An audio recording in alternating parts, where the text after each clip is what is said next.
வணக்கம் நேர்களே. இன்னைக்கு நாம பார்க்கக்கூடிய பதிவு செவ்வாயினுடைய பயிற்சி. செவ்வாய் பகவான் மேஷ ராசியிலிருந்து ரிஷப ராசிக்கு 21ஆம் தேதி ஜூன் மாதம் பயிற்சியாகிறார். இந்த ரிஷப ராசியில இருக்கக்கூடிய இந்த செவ்வாய் 4ஆம் பார்வையாக சிம்ம ராசியையும், 7ஆம் பார்வையாக விருச்சிக ராசியையும், 8ஆம் பார்வையாக தனுர் ராசியையும் பார்வையிடக்கூடிய ஒரு அமைப்பு அப்படின்றது இந்த 45 நாட்களுக்கு இருக்க போது. இந்த 21ஆம் தேதி ஜூன் மாதம் பயிற்சியாகக்கூடிய இந்த செவ்வாய் 2ஆம் தேதி ஆகஸ்ட் வரைக்கும் இந்த ரிஷப ராசியிலேயே இருக்கிறார். மீன ராசியில இருக்கக்கூடிய அந்த சனி பகவான் 3ஆம் பார்வையாக இந்த ரிஷப ராசியில இருக்கக்கூடிய இந்த செவ்வாயை பார்வையிடுகிறார். இதனால என்னென்ன ஒரு மாற்றங்கள் வரப்போகுது? ஏன்னா அங்காரகன் கேது அப்படின்ற சொல்லக்கூடிய அந்த ஒரு யோகமும் ஏற்பட போகுது. 4ஆம் பார்வையாக அந்த சிம்ம ராசியை பார்க்கறதுனால அங்க இருக்கக்கூடிய கேது செவ்வாய் சேர்ந்து செயல்பட போகுது. அடுத்து இந்த சனியும் செவ்வாயும் சேர்ந்து செயல்படக்கூடிய ஒரு அமைப்பு அப்படின்றது இந்த 45 நாட்கள் வரப்போகுது. இதனால நம்ம என்னென்ன ராசி என்பர்களுக்கு என்ன மாதிரியான ஒரு பலன்கள் கிடைக்க போகுது அப்படின்றத பார்த்துட்டு வந்துட்டு இருக்கோம். அதனுடைய வரிசையில இன்னைக்கு பார்க்கக்கூடிய ராசி என்பர்கள் விருச்சிக ராசி என்பர்கள். காலபுருஷனுக்கு 8ஆம் இடத்துல இருக்கக்கூடிய ஒரு ராசி விருச்சிக ராசி. இந்த ராசியில சந்திரன் நீச்சம் அடைகிறதுனால என்ன ஒரு சென்சிட்டிவாக இருந்தாலும் உடனே ஒரு அழுகை அப்படின்றது இந்த ராசி என்பவர்களுக்கு உடனே வந்துடும். யாராவது வீட்டில் யாராவது இவர்களை கடிந்து பேசிட்டாங்க அப்படின்னா உடனே அழுது ஆர்ப்பாட்டம் பண்ணி அங்க இருக்கக்கூடிய நபர்களுடைய அட்டென்ஷன் எல்லாத்தையும் இவர்கள் பக்கம் திருப்பக்கூடிய ஒரு அமைப்பு அப்படின்றது இந்த விருச்சிக ராசி என்பவர்களுக்கு இருக்கும். விருச்சிக ராசியில பிறந்த குழந்தைகள் பார்த்தீங்கன்னா எப்போதுமே அழுதுகிட்டே இருப்பாங்க. அந்த அழுகை எதற்குண்டான அழுகை அப்படின்றது நம்மளால கண்டுபிடிக்கவே முடியாது.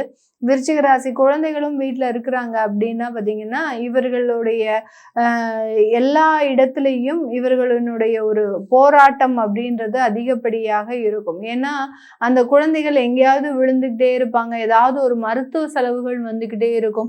அந்த மருத்துவ செலவுகள்ல இருந்து தப்பிச்சு வேற ஏதாவது நம்மளுக்கு ரெக்கவரி ஆகுது அப்படின்னா அந்த இடத்துல அந்த ஏதோ ஒரு ஸ்கூலுக்கு போகிறதுக்கு அடம் பிடிக்கிறது, இந்த மாதிரியாக அந்த குழந்தைகளை வளர்க்கறதுக்குள்ள அந்த பெற்றோர்கள் மிகப்பெரிய அளவுக்கு பாதிக்கப்படக்கூடிய ஒரு அமைப்பு அப்படின்றது இந்த விருச்சிக ராசி என்பவர்களுக்கு இயற்கையாகவே கொடுக்கக்கூடிய ஒரு அமைப்புன்றது இருக்கு. இந்த விருச்சிக ராசி என்பர்கள் இந்த செவ்வாயினுடைய பெயர்ச்சி 7ஆம் இடத்துல அந்த செவ்வாய் பகவான் பெயர்ச்சி ஆகிறார். இது ஒரு நல்ல ஒரு ஸ்தானம் தான். இதனால நிறைய இடமாற்றங்கள் இந்த விருச்சிக ராசி என்பவர்களுக்கு கிடைக்க போகுது. இந்த இடமாற்றங்கள் மூலமாக உங்களுடைய வாழ்க்கை தரம் அப்படின்றது மேலும் உயர்வதற்குண்டான ஒரு நேரம். இந்த செவ்வாய் சமசப்தம பார்வையாக உங்களுடைய ராசியையும் பார்க்கிறார். அடுத்து பார்த்தீங்கன்னா உங்களுடைய 10ஆம் இடத்தையும் பார்க்கிறார். 10ஆம் இடம் வலுப்படும் போது உங்களுடைய தொழில் வாய்ப்புகள் முழுமையாக வலிமை அடையக்கூடிய ஒரு நேரம். 10ஆம் இடத்துல அந்த செவ்வாய் ஆகப்பட்டவர் அந்த 10ஆம் இடத்தை பார்க்கும்போது தொழில் சம்பந்தப்பட்ட சில முன்னேற்றங்களை அடைவதற்குண்டான ஒரு நேரம். இது நாள் வரைக்கும் ஏதோ ஒரு தொழில் செஞ்ச நிறைய விருச்சிக ராசி என்பவர்கள் பார்த்தீங்கன்னா தினசரி அழுகக்கூடிய சில உணவுப் பொருட்களை தொழிலாக வச்சிருப்பாங்க. ஒரு ஹோட்டல் ரெஸ்டாரண்ட் வச்சிருக்கிறது, இல்லை பழக்கடைகள், இல்லை காய்கறி கடைகள், மளிகை சம்பந்தப்பட்ட கடைகள், இந்த மாதிரியான விஷயங்கள் தான் இவர்களுக்கு ரொம்ப அட்ராக்டிவா இருக்கும். நிறைய ஒரு எல்லாருக்கும் உணவு கொடுக்கணும்னு நினைப்பாங்க. ஆனா அதுல நிறைய தடைகள் அப்படின்றது இருக்கும். அன்னதானம் கொடுக்கக்கூடிய நபர்களே பார்த்தீங்கன்னா இந்த விருச்சிக ராசி நண்பர்களாக தான் இருப்பாங்க. எல்லா இடத்துலையும் அன்னதானம் கொடுக்கக்கூடியவர்கள் நம்ம விருச்சிக ராசி என்பவர்கள் தான். என்னதான் நம்ம தான தர்மங்கள் பண்ணாலும் நம்மளுடைய வாழ்க்கையில் இருக்கக்கூடிய பிரச்சனைகள் தீர மாட்டேங்குது அப்படின்னு இருக்கக்கூடிய நண்பர்களும் விருச்சிக ராசி நண்பர்கள் தான். இது எதனால தீர மாட்டேங்குது? உங்களுடைய எண்ணங்கள் பார்த்தீங்கன்னா எப்போதுமே எதிர்மறையான ஒரு எண்ணங்களை நோக்கி டிராவல் பண்ணும். நல்லதே நடந்தா கூட அந்த நல்லதுல சில கெட்ட விஷயங்களை பத்தி நினைக்கக்கூடியவர்கள் நம்ம விருச்சிக ராசி என்பர்கள்.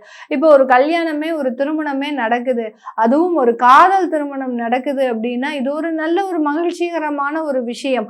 ஆனால் அந்த காதல் திருமணத்துல எத்தனை பேர் எதிர்த்தாங்க, நீங்க எவ்வளவு அளவுக்கு போராடினீங்க, அதை மாத்திரமே நினைச்சு அந்த வாழ்க்கையை வீணாக்குபவர்களும் இந்த விருச்சிக ராசி என்பவர்கள் தான். இந்த மாதிரியான சில உதாரணங்கள் இந்த விருச்சிக ராசி என்பவர்களுக்கு இருக்கு.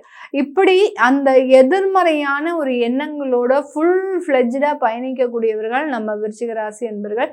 குடும்பத்துல பாத்தீங்கன்னா 1000 தொந்தரவுகள், அதுவும் பாத்தீங்கன்னா இவர்களினுடைய மனசை மாத்துறதுக்குன்னே எங்கேயாவது இருந்து ஒரு 3வது நபர்கள் கிளம்பி வர்றது, நல்லா இருந்த குடும்பத்தை கூட ஏதாவது ஒரு சின்ன ஒரு பிரச்சனையை ஏற்படுத்திட்டு போறது, இந்த மாதிரியான சில விஷயங்கள்லாம் இந்த விருச்சிக ராசி அன்பர்களுக்கு இருக்கு. இது எல்லாமே நான் இப்போ சொன்ன ஒரு ஜென்ரலான ஒரு விஷயங்கள் எல்லாமே பார்த்தீங்கன்னா இந்த விருச்சிக ராசி அன்பர்களுக்கு பிரச்சனைகளாக இருந்தாலும் கூட மாறக்கூடிய ஒரு நேரம் அப்படின்றது தான் சொல்றேன். ஏன்னா 7ஆம் பார்வை அப்படின்றது பார்த்தீங்கன்னா மிகப்பெரிய அளவுக்கு கம்யூனிகேஷன் கேப் எல்லாத்தையுமே ஃபில் பண்ணிடும். அதே மாதிரி கருத்து வேறுபாடுகள் ஏதாவது இருந்தது அப்படின்னா அதையெல்லாம் நிவர்த்தி செய்யும்.